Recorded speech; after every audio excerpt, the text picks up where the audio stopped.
Imagine pag isugba mo na iya. Para ini sa mga naghahambal nga sipsip ako sa ugangan ko. Ay ti kalain man kung mapasipsip ako sa mga ugangan nyo.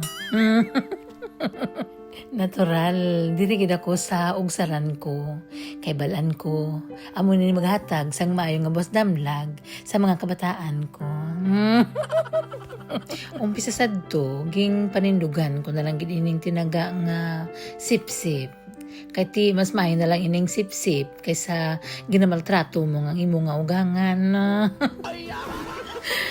Pareha bala sa nang iban nga pirmi sila garambol sa ilang nga mga ugangan, nagalainanay sang buot, nagagubaanay ang inding pati ang mag-asawa nagtinapungulanay man. Kay halinsang pag-abot ko diri, wala man gid nila ako ging maltrato. Kaya gintrato ko gid sila sang maayo kag maayo man ang bana ko. So tama na nga pasayod kag sugdan tanan ning istorya kay maubos na ning video ko. Wala pa ko nako ka istorya kung ano ang dapat ko nga i-chika. So kahapon kay Miyerkules nga adlaw, di ba balaan nyo naman ang Alula Day na siya.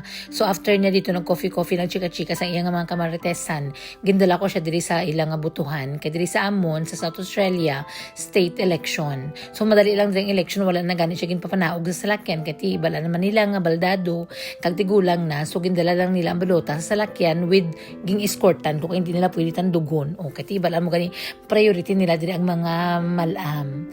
So pagkatapos namo sa buto kay duway gani kami naabtan sang 10 minutos nga buto, nagpulo panyaga kami sa kilid sang kadagatan kay gusto niya gani kuno makita ang dagat. O so kay ang abi ko bala madugay-dugay kami sa bungadlaw kay imagine magbuto-buto bala.